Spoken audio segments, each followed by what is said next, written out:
Main क्या था, class 10th में आप क्यों इतना परेशान हो रहे थे? मुझे क्लास 11th में आपका एडमिशन चाहिए। देखो डर में हमारी जर्नी थोड़ी टफ होती है, 11th थोड़ा हार्ड हो जाता है। क्यों? सब्जेक्ट वास्ट है, सिलेबस वास्ट हो जाता है। तो वो सब छोड़ो यार, देखो एफर्ट लगाने में कुछ जाता तो है नहीं। सीबीएसई के इस अपडेट से मैं सभी क्लास 10th और क्लास 11th पे जो बच्चे गए हैं उन सबको यहां से कुछ सिखाना चाहता हूं। एंड बच्चा लोग, आज मेरे हाथ में क्या है, सब कुछ डिस्कस करूंगा। जल्दी से ना 1.75x वीडियो की स्पीड को कर लिया जाए। और आज सैटरडे है और आज पक्का आप इस अपडेट से सीख के जाओगे।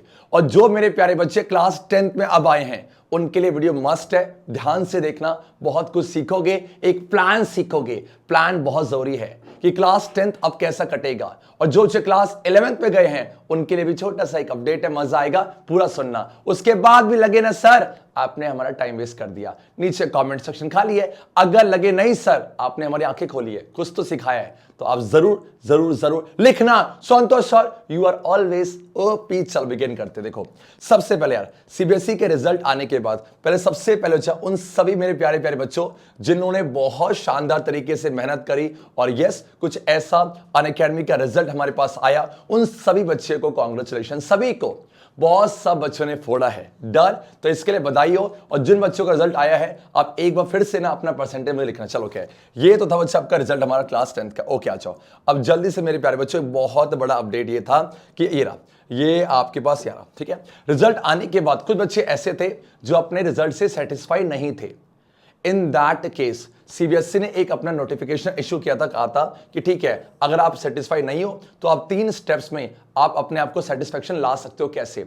सबसे पहला स्टेप था वेरिफिकेशन ऑफ मार्क्स, कि आपको लगता है कि आपके किसी सब्जेक्ट में मार्क्स कम दिए गए हैं। इन दैट केस आप पहले स्टेप में अप्लाई कर दो। अप्लाई ऑनलाइन क्या था, वेरिफिकेशन मार्क्स की उस सब्जेक्ट में आप जाओ सीबीएसई के पोर्टल पे, और सीबीएसई के पोर्टल में यह था कि ऑनलाइन एप्लीकेशन था वेरिफिकेशन के लिए।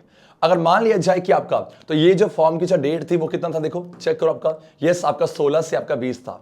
तो आज 20 तारीख है और यहां पर एक बच्चे ने अप्लाई किया था और मैंने आपको अप्लाई करके दिखाया भी था। तो आप देख रहे हो बच्चा पार्टी कि क्या रीवेरिफिकेशन के बाद मार्क्स बढ़े हैं या नहीं बढ़े हैं। आप गए ऐप स्टेटस में, गए यहां पर डाला बच्चा एप्लीकेशन नंबर और यहां पर रोल नंबर ऐसे, और आप प्रोसीड कर दिया। अब प्लीज माय डियर स्टूडेंट्स, मैं आप सबको दिखाना चाहता हूं, मैं आपको सबको दिखाना चाहता हूं, कुछ सीख के जाओ कि आपका सीबीएसई के वेरिफिकेशन पे क्या मार्क्स बढ़ते ही बढ़ते हैं या घटते हैं। चेक किया जाए। क्या लिखा है पढ़ो, सब ध्यान से बच्चा पढ़ो क्या लिखा हुआ है। जस्ट अ सेकंड बच्चा, जस्ट अ सेकंड। देखो ये पढ़ो, आपको क्या है, वेरिफिकेशन स्टेटस, और यहां पर आ जाओ नो मिस्टेक आपका फाउंड। नो मिस्टेक फाउंड मतलब वेरिफिकेशन के बाद यहां मार्क्स नहीं बढ़े हैं। तो क्या सर मार्क्स कम भी होते हैं, वो अलग बात है बच्चा। देखो जहां तक मुझे पता है सीबीएसई ने जो चेकिंग करती है ना, बहुत रेयर केस होता है कि सीबीएसई गलती होती है। कभी कभी हो सकता है भैया इंसान से गलती होती है, ऑब्वियस सी बात है, पर यहां बच्चा क्या देखो नो मिस्टेक है। चलो क्या है, तो यहां पर अब मान लो कि अब इसके बाद भी आप सेटिस्फाई नहीं हो, तो उस केस में सीबीएसई ने क्या बोला, अच्छा उस केस में बोला हुआ सीबीएसई ने कोई बात नहीं, अभी एक और विंडो ओपन होगा जहां पर आप अपने आंसर बुक्स की जो फोटोकॉपी उसको मंगा सकते हो, जो आपने आंसर लिखा था ना उसको मंगा सकते हो बच्चा। तो मैं बोलूंगा देखो यार, अगर आपके यहां मार्क्स नहीं बढ़े ना तो यहां मत जाना। इसका रीजन क्या है, सिंपल सी बात है, इतनी खराब चीजें होती नहीं है। फिर भी यार देखो मैं फिर से बोलूंगा, ये आपके ऊपर है। अगर आपको लगता है तो आप अपनी आंसर कॉपी मंगा सकते हो। अच्छा डेट इसकी है 31 से आपका 1। बस ये ना कि जब क्लास 11 का जो एडमिशन प्रोसेस है वो आपका थोड़ा सा यहाँ डिले हो जाएगा। उसके बाद जो आएगा उसका वेरीफाई करना, और आपको लगता है कि हाँ इसमें मार्क्स बढ़ने चाहिए तो फिर से आपको फॉर्म भरना पड़ेगा। तो ऐसा मान लो कि 6 जून तक सारा काम हो जाएगा। डन है क्या? तो ये आपके ऊपर है, आप मुझे बताना जल्दी से कोई डाउट इसके रिगार्डिंग है कि नहीं। चलो क्या है, तो ये तो था आपका। चलो अब मेरे बच्चों इसके बाद जैसे ही आपका ये हुआ, आपके क्लास 11th के यहां पर जो एडमिशन जो है चालू हो गए हैं। मेन तो क्या था, क्लास 10th में आप क्यों इतना परेशान हो रहे थे? मुझे क्लास 11th में आपका एडमिशन चाहिए। देखो डर मचेवाड़ी, तो यार ये अपने ही किसी एक बैच के स्टूडेंट का यहां पर मेरे पास एडमिशन फॉर्म है। क्यों खुशी हो रही है? देखो इसलिए खुशी हो रही है यार क्योंकि ना जब हम छोटे होते हैं तो साइंस स्ट्रीम लेना एक सपना होता है। या प्लीज मैं ये मत सोचना कि कॉमर्स और आर्ट्स गलत है या अच्छा है बुरा है। फिर सुनो क्या है, जिसका सपना होता है कि मुझे साइंस लेना है। या देखो मुझे पता है क्लास 10th और 11th की जर्नी थोड़ी टफ होती है, 11th थोड़ा हार्ड हो जाता है। क्यों? सब्जेक्ट वास्ट है, सिलेबस वास्ट हो जाता है। तो वो सब छोड़ो यार, देखो एफर्ट लगाने में कुछ जाता तो है नहीं। कि आप ट्राई तो कर सकते हो कि चलो मजा आएगा, नई जर्नी को स्टार्ट कर रहे हो। बहुत खुशी हुई जब बच्चा ये फॉर्म लेके आया। मैं गवर्नमेंट स्कूल की बात कर रहा हूं यार, प्राइवेट स्कूल का अपना क्राइटेरिया होता है। आप बहुत परेशान थे ना, और इसके पहले मैंने इसकी वीडियो बनाई हुई थी बच्चा कि आपको कितने परसेंटेज में आपको यह स्ट्रीम मिलती है। तो आपके पास देख सकते हो सबका यहां पर इस बार अच्छा लगा मुझे गवर्नमेंट स्कूल में ना, अगर आपके पास बेसिक मैथमेटिक्स है तो आप पीसीबी ले सकते हो। जो बच्चे क्लास 10 में अभी भी आए बेटा, आप सबको पता होगा आपके पास मैथ्स के यहाँ पर दो टाइप्स है, एक है बेसिक मैथमेटिक्स और एक है स्टैंडर्ड मैथमेटिक्स। तो बेसिक में ऐसा कहा जाता है कि जब आप क्लास 11 पे जाओगे ना तो आपको maths as a course subject नहीं मिलेगा अगर आपने बेसिक ली है तो, लेकिन अगर आपने स्टैंडर्ड ली बच्चा तो आपको 11th और 12th में आपको मैथ्स एज अ मिल जाएगा, कोर्स सब्जेक्ट है। मतलब अगर मान लो कि सपोज कि आपको ह्यूमैनिटी जाना है, आपको आर्ट्स में जाना है, कॉमर्स में, तो अगर वहां मैथ्स है, कॉमर्स में मैथ्स है, तो आपको स्टैंडर्ड मैथमेटिक्स लेनी पड़ेगी। चलेगा क्या? अच्छा, तो यहां पर देखो देख रहा सबका कि साइंस के लिए आपका 55% चाहिए, और आपका साइंस विदाउट मैथ्स के लिए 55, कॉमर्स विद मैथ्स के लिए बच्चा 50, कॉमर्स विदाउट मैथ्स होती है एक बच्चा 50% और एक होता है आपका ह्यूमैनिटीज है। चलेगा? तो यहां देख लो जो क्लास 10 के बच्चे वीडियो देख रहे हैं, उसके बाद देखो यहां पर कुछ बच्चे कंडीशन है। और हाँ, ये फिर से बोल रहा हूं बच्चा, ये दिल्ली के गवर्नमेंट स्कूल का है, हर एक स्टेट का अपना क्राइटेरिया होता है, और साथ में प्राइवेट स्कूल का बच्चा होता है अपना ही क्राइटेरिया होता है। अब आप देखो क्या यहाँ कुछ सीखना है, तो अगर मान लो बच्चा आपके साइंस विद आपको मैथ लेनी थी, बोलो हाँ, तो उस केस में आपके पास स्टैंडर्ड मैथमेटिक्स, और देखो जस्ट अ सेकंड बच्चा, इस बार देखो, और ये स्टैंडर्ड बच्चा, और इस बार ये कर रहे हैं सर, जस्ट अ सेकंड बच्चा, आ जाओ, स्टैंडर्ड और बेसिक दोनों पे दे रहे हैं। और कितना स्कोर होना चाहिए आपका? 50% आपका स्कोर होना चाहिए। डन है क्या? अरे हाँ तो बोलो यस। अब माय डियर स्टूडेंट, सबसे बड़ा जो बच्चों को प्रॉब्लम होती है कि सर ये जो आपका एग्रीगेट परसेंटेज उन्होंने निकाली है, बी फास्ट, ये जो एग्रीगेट ये 55% जो आई बच्चा, ये किस बेसिस पे निकाली जाती है?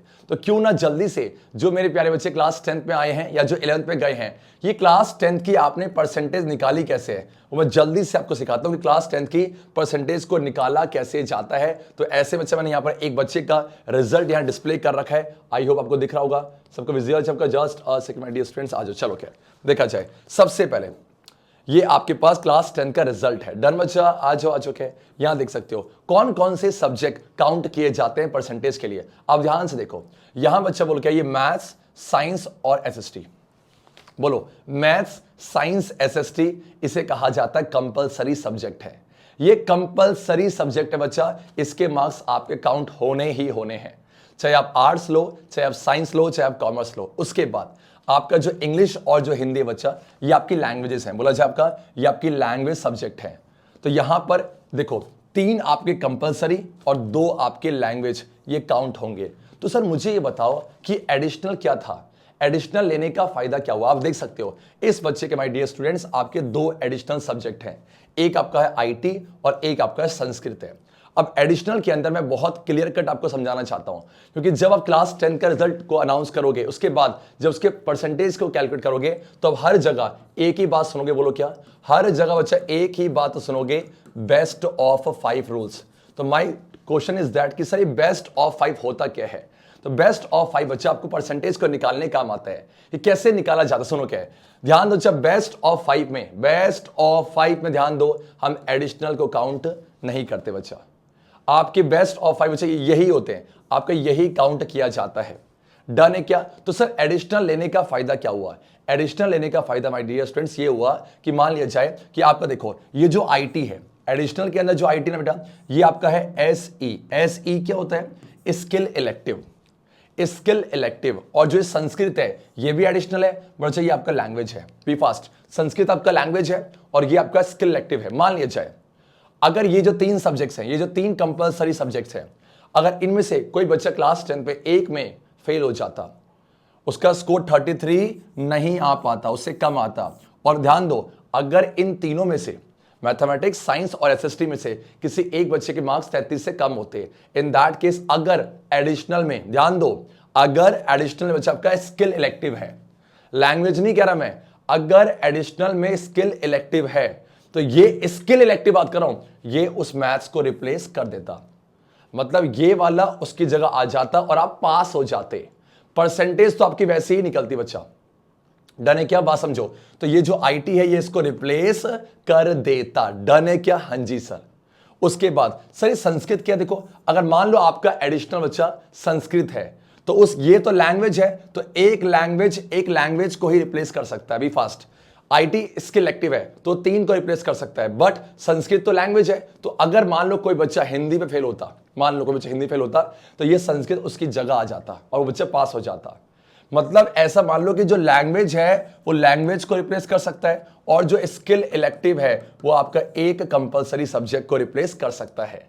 डन है क्या? अब आप मुझे बताओ, जब ये बच्चा स्ट्रीम लेने जाएगा तो उसकी परसेंटेज को निकाला जाएगा। खुद सोचो, ऑब्वियसली बात आपका ये बच्चा पास है, देखो रिजल्ट आपका पास हो जाएगा, तो यहां पर इन दोनों का कोई भी रोल नहीं है, वो सिर्फ ऊपर के इन डाटा से अपने परसेंटेज को कैलकुलेट कर रहा होगा। डन। मान लो कि अगर बच्चा पार्टी आपका कोई बच्चा कि आपका मान लो मैथ्स में आपका फेल होता, इस केस में आप देख सकते हो उस बच्चे के आईटी में 70 मार्क्स आए हैं, तो आपका इसके मार्क्स ये काउंट नहीं होते, मतलब ये फेल नहीं होता, इसकी जगह ये रिप्लेस हो जाता। और मान लो किसी बच्चे का आईटी नहीं है, सिर्फ संस्कृत है, संस्कृत मैथ्स साइंस एसएसटी को रिप्लेस नहीं कर सकता। क्यों नहीं कर सकता? क्योंकि बेटा वो लैंग्वेज है, और कोई लैंग्वेज आपके कोर सब्जेक्ट को रिप्लेस नहीं कर सकता। लैंग्वेज कोई कर सकता है। और ध्यान देना, ये बहुत बड़ा बच्चों कंफ्यूजन होता है। अगर अभी ऐसा हुआ है कि जो आपका एक स्कूल था, हमारा गवर्नमेंट स्कूल, वहां पर संस्कृत एज अ एडिशनल थी, और वो बच्चा आपका साइंस से फेल है, तो उस केस में उसकी कंपार्टमेंट आई है। क्यों? क्योंकि आपका जो संस्कृत है वो साइंस को रिप्लेस नहीं कर सकता, क्योंकि संस्कृत आपका एक लैंग्वेज है। मेरे ख्याल से आपको आया। एंड बच्चा पार्टी, अगर आप चाहते हो कि सर इसके ऊपर बहुत डिटेल वीडियो बनाया जाए, मुझे बताना बच्चा, ये बहुत जरूरी है, क्योंकि बहुत परेशानी होती है। बट मैं आपसे बोलूंगा फिर से, क्या लर्निंग लेके जाओगे? माय डियर स्टूडेंट्स, एक लर्निंग आपको लेके जानी है कि अगर तुम्हें क्लास 10th में फोड़ना है, आप 3 सब्जेक्ट में बहुत ध्यान दो, मैथ में, आपका साइंस में और आपका एसएसटी में। डन है क्या? सर आप इंग्लिश और हिंदी पढ़ने के लिए क्यों मना कर रहे हो बच्चा? मैंने मना नहीं करा बेटा, फिर से बोल रहा हूं, अगर आपने इन 3 पे अच्छे से स्कोर किया तो आपका डेफिनेटली बच्चा स्कोर बहुत अच्छा जाने वाला है। लैंग्वेज में देखो, लैंग्वेज में तब भी स्कोर आपका आ जाता है। मैं ये नहीं कह रहा मत पढ़ो, बट आपको साइंस मैथ्स एसएसटी बच्चा छोड़नी नहीं है, ये लर्निंग है। अब मेरे प्यारे बच्चे जो क्लास 11th पे गए हैं, तो आपके अगर गवर्नमेंट स्कूल से हो कहीं से बेटा, तो आपको एक फॉर्म मिला जाएगा, और कुछ इस फॉर्म पे आपका ये बेटा ये फॉर्म है, और साथ में कांग्रेचुलेशन बेटा, ठीक है, और जिसका फॉर्म है आपका, और साथ में ये पूरा भरेंगे इस तरह से। और यस, यहाँ पर आपके देखो मार्क्स को कैलकुलेट, देखो आपको दिखाना चाहता हूं, क्या आप देख सकते हो, यहाँ आपको अगर दिख रहा हो तो यहां पर जब फॉर्म भरा गया है, जब फॉर्म को भरा गया, देखो हिंदी लिया है, इंग्लिश, मैथ्स, साइंस, आपका सोशल साइंस है, ये 5 सब्जेक्ट आपने लिए हैं परसेंटेज को कैलकुलेट करने के लिए, और इसको निकाल के बच्चे ने परसेंटेज को कैलकुलेट किया है। और क्या लिया भाई ने? साइंस विदाउट मैथ्स लिया। वेल डन बच्चा। तो आप देख सकते हैं माय डियर स्टूडेंट्स किस तरीके से, और ये आपका रिजल्ट है। तो मेरे ख्याल से बच्चा जो डाउट होता है ना, वो आपका निकला होगा कि सर कैसे कैलकुलेट किया जाता है। क्या सभी को आया? तो बोलो यस सर। अरे हाँ तो बोलो क्या बात। तो बच्चा देखो, मैं फिर से बोलूंगा, देखो मजा आता है जब आप अपने रिजल्ट को देखते हो। तो ये क्लास 10 पे जो बच्चे बहुत डिमोटिवेट हो जाता है कि सर मन नहीं कर रहा, पढ़ो यार पढ़ो, जब रिजल्ट आता बहुत खुशी होती है। फिर आप साइंस लोगे, आर्ट्स लोगे, कॉमर्स लोगे, और एक गाइडेंस आपके साथ हमेशा मैं हूं, हमेशा आपके साथ हूं। एंड माय डियर स्टूडेंट्स, अगर आप सभी मेरे बैच का पार्ट बनना चाहते हो, जस्ट अ सेकंड, देखो जो बच्चे मेरे क्लास क्या कहते हैं आपका 10 से 11th पे गए हैं, अपने जूनियर्स को इन्फॉर्म करो कि संतोष सर अनअकैडमी पे तरक्की बैच के अंदर आपके साइंस को कवर कर रहे हैं, और बाकी एजुकेटर मिलके ऑल सब्जेक्ट को कवर कर रहे हैं। इसकी वजह फीस ही बहुत कम है, और यहाँ भी ना आप सबको पता है कि ABKSHA फैमिली का एक कोड है GY। सर एक कोड क्या होता है? जब भी आप क्लास 10th 11th 12th का सब्सक्रिप्शन या फिर लेते हैं बेटा, तो उस केस में ना इस कोड से आपको डिस्काउंट मिल जाता है, और पता चले कि आप हमारी फैमिली से हो। डन है के बच्चा? ज्ञानी टांटू है, और क्लास 9th हो, क्लास 10th हो, क्लास 11th, क्लास 12th के बैच में आप एनरोल करना चाहते हो, लिंक बेटा आपको डिस्क्रिप्शन पे मिल जाएगी। एंड यस, इसको हटाया जाए बेटा। एंड जस्ट अ सेकंड, देखो ये रहा कि सबसे पहले बच्चे पार्टी, अगर और कोई भी डाउट रहता है, जो क्लास 10 के बच्चे देख रहे हैं, वो अनअकैडमी क्लास 9th और 10th का जो है टेलीग्राम का चैनल ज्वाइन कर लेना, लिंक डिस्क्रिप्शन पे है। और साथ में 100% बच्चा ये है कि जो बैच है, जो आपने देखा होगा इस बार स्टोर था, इस बार स्टोर के बैच थे, जो तरक्की बैच स्टोर बैच है, तो उसके प्राइस बच्चा बढ़ने वाले हैं। और मेरे से क्लास 10th 11th और 12th के बच्चे अगर आप वीडियो देख रहे हो, तो स्टोर का बैच आप ले सकते हो, और उसके बाद आपका प्राइस बढ़ने वाला है। और यस, आगे बढ़ते हैं बच्चा, ये हमारा बहुत शानदार सा इस बार रिजल्ट रहा। तो यस, इस तरीके से मैं यहां पर कंक्लूड करना चाहूंगा। 3 बातों को डिस्कस किया। पहला बोलो क्या कि अगर वेरिफिकेशन किया है तो आपको रिजल्ट दिखाया मैंने, साथ में कितनी परसेंटेज चाहिए होती है गवर्नमेंट स्कूल में, और तीसरा बच्चा पार्टी कि किस तरीके से आप अपने परसेंटेज को कैलकुलेट करोगे, क्या होता है बेस्ट ऑफ 5 रूल्स है। सो बहुत खुशी हुई। So wish you all the best for your upcoming journey बच्चा। यस, अपने क्लास 10 से जो 11th पे गए हैं उन सभी को बधाई हो, और अच्छे से क्लास 11th और क्लास 12th में मेहनत करना, ताकि जब 12th के बाद आप पास आउट हो फिर आप सबसे बात करेंगे बच्चा क्या फोड़ा आपने। एंड यस, आने वाले करियर के लिए बधाई हो, अच्छे से मेहनत करना। क्लास 11 टफ नहीं होती, क्लास 11 थोड़ा सा ज्यादा आपसे डिमांड लेती है, इनपुट लेगी, और मुझे पता आप करके दिखाओगे। करोगे ना? करोगे, नहीं करोगे, करना पड़ेगा। एंड यस, आवाज नहीं आ रही, सब मिलके बोलेंगे अच्छे बच्चे कैसे, संतोष सर जैसे, ABK SHJ रॉक्स।